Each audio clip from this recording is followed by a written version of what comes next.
중국의 에너지 안보 문제. 중국은요, 한국과 마찬가지로 태평양, 인도양을 통해서 수출과 수입을 하고 있습니다. 그런데 한국과 일본 같은 경우는 미국과 동맹국 관계에 있기 때문에 이 바닷길을 지나가는데 아무런 문제가 없습니다. 하지만 중국은 점점 미국과 대립 관계에 있기 때문에 한국이나 일본처럼 인도양과 태평양을 통해서 수출과 수입을 하는 게 앞으로 점점 어려워질 가능성이 있습니다. 따라서 중국은 에너지 안보를 위해서 바닷길도 지켜야 함과 동시에 육지로 새로운 루트를 뚫어야 되는데, 보시는 바와 같이 이 그래프를 보면은 중국이 바다를 통해서 수입하는 원유가 전체 양의 약 87%라는 걸 알 수 있습니다. 중국이 새로운 내륙 루트를 개발하려고 하는 데는 이유가 있습니다. 그 이유는 과거 일본 제국이 2차 세계대전 직전에 미국으로부터 약 80%의 석유를 수입했었습니다.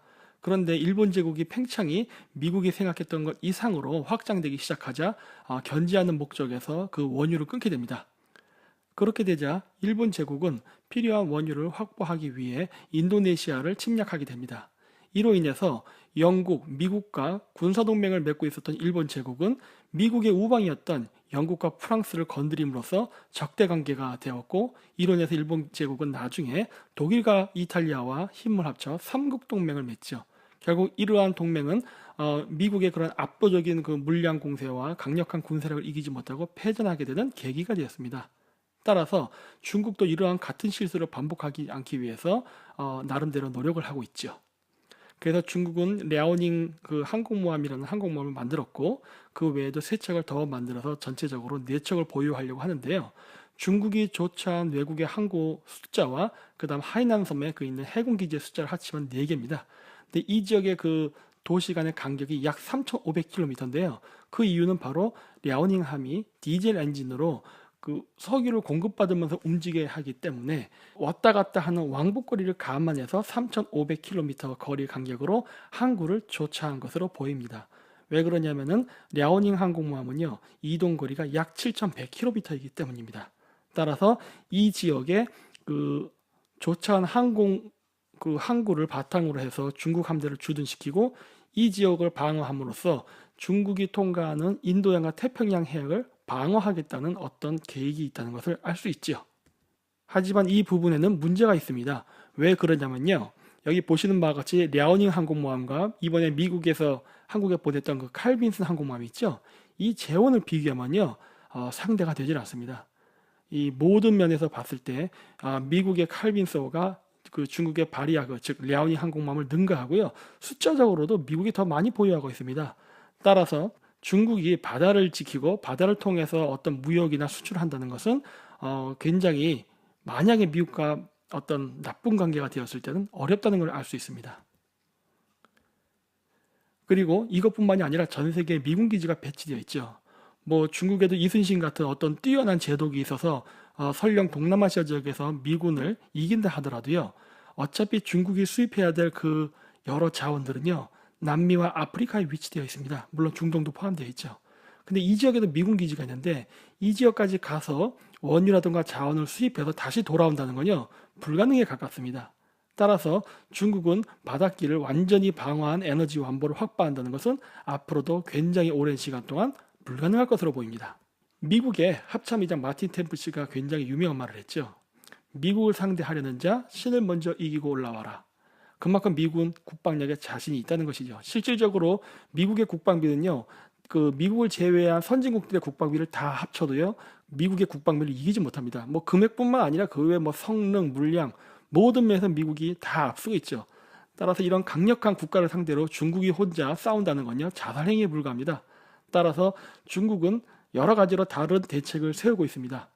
중국은 바닷길로 오는 것은 아까 말씀드렸듯이 불가능합니다. 장기적인 차원에서. 그래서 단기적 차원에서는 지금 러시아와 중러 군사동맹을 맺었기 때문에 시베리아를 통해서 들어오고 있는 이 부분도 나중에 문제가 생기죠. 왜냐하면 중국이 강해지면 강해질수록 러시아도 중국을 두려워하기 때문입니다. 그래서 결국 중국이 의지할 수 있는 것은요, 바로 중앙아시아입니다. 그래서 중앙아시아적으로 뭐 고속철도, 고속도로, 그다음 파이프라인 등등을 많이 건설을 하면서 이 지역에 집중 투자를 하고 있죠. 자, 그래서 이러한 부분들은요, 굉장히 시간도 많이 걸리고 돈이 드는 문제입니다. 따라서 중국은 그 외에 다른 방법을 쓰는데요. 바로 이 해군 기지가 있는 바다 지역을 그 인구를 이용해서 미군 기지를 내쫓는 방식을 취하고 있습니다. 여기 밑에 보시면 중국 기지 예정지라 되어 있는 부분이죠. 이 지역엔 현재 인공섬을 만들면서 자신의 영역을 확장하고 있고, 이 오른쪽 위에 반짝거리는 부분은 오키나와 센카쿠 열도, 대마도, 제주도인데요. 이 지역의 중국인들을 이민시켜서 국적을 그 나라 지역으로 갖게 하고, 그리고서 선거를 통해서 이 지역을 장악한 다음에 국민 투표에 의해서 미군 기지를 철수시키는 방법을 현재 진행하고 있습니다. 자, 보십시오. 이것이 바로 그 인공섬입니다. 원래 이 지역은 암초지대였는데요. 지금은 다 섬이 되어 가고 있습니다. 계속 중국은 이러한 인공섬들을 만들고 있습니다. 이 지역은 오키나와고요. 오키나와의 호텐마 기지를 원래 해노코 해안으로 이전시키려고 했는데요. 이때 문제가 있었습니다. 이때 당시에 그 중국으로부터 오키나와에 기화한 중국인들이요. 숫자가 불어나니까 스스로 자기들끼리 국민투표를 해서 중국 출신 오키나와 도지사를 뽑았어요. 그랬더니 이 도지사가 그 도지사의 관직을 이용해가지고 미군 기지를 철수시키는 시위를 주도했었습니다. 물론 지금도 그런 일이 벌어지고 있어요. 그리고 이러한 유사한 사례는 제주도에서도 있었습니다. 근데 제주도는요, 조금 다릅니다. 제주도 같은 경우는 좀 더 업그레이드가 되는데, 제주도에 그 5억 원 이상 투자하면 영주권 획득하는 제도가 있습니다. 그래서 중국인들이 이 지역에서 영주권을 취득하거나 혹은 중국 여자와 한국 사람을 결혼한 경우 있죠. 아니면 중국하고 사업하는 사람들, 이런 사람들의 명의를 빌린다던가 여러 가지 방법을 통해서요, 대마도 지역의 땅을 대량으로 샀습니다. 이것 때문에 2008년도 일본 국회에서는 한국인과 중국인에게 그 부동산을 파는 것을 금지하는 법안을 마련하려고 했다 기각되었습니다. 이 사람들의 대마도의 땅을 중국인의 돈으로 삼으로써 어떤 일이 발생하게 되냐면요. 나중에 한국과 일본 간에 지금 위안부라든가 독도 문제 때문에 싸우고 있는데, 대마도의 한국인들이 땅을 산다는 걸 상상해 보십시오. 어떤 일이 벌어지겠습니까? 일본의 우익단체들이 한국에 대한 혐한 감정을 불러일으키겠죠. 바로 이것이 중국인들이 원하는 바였거든요. 이런 식으로 한일 관계를 조장시키는 일을 부동산 투자를 통해서 하고 있습니다. 그래서 이러한 부분이 어떠한 문제를 발생시키냐면요. 차례차례 타이페이, 오키나와, 제주도, 대마도가 중국화되고 나면요. 한국이 바깥으로 나갈 수 있는 수출 경로가 막히고 맙니다. 그러면 우린 중국에 종속되는 사태가 벌어지지요. 이것이 현재 중국이 추진하고 있는 장기적인 플랜이고, 이 지역이 점령된다면은 여러분 신문에서 보셨듯이 그 중국인들이 말하는 제1도련선, 제2도련선이라는 게 있습니다. 이 제1도련선이 바로 달성될 수 있는 것이죠. 근데 문제는 무엇이냐면은 우리나라의 정치인들이요, 굉장히 친중적이라는 것입니다. 그래서 제주도에 그 무비자로 중국인들이 왕창 들어와서 관광을 하면서 여러 문제가 생겼죠. 그랬더니 이 문제를 해결하기 위해서 한국의 경찰을 늘리는 게 아니라요, 그 공안을 파견을 했어요. 근데 공안이 우리나라에 들어오면 무슨 짓을 하겠습니까? 스파이 짓을 하겠죠. 또 어떤 일이 있었냐면은 그 이번에 박근혜 대통령 탄핵 기간 동안에 삼성의 비리를 캔다고 삼성 반도체 영업 기밀을 공개하러 간 적이 있었습니다. 그때 당시에 삼성은 거절을 했죠. 왜냐? 기술이 유출되면 위험하니까.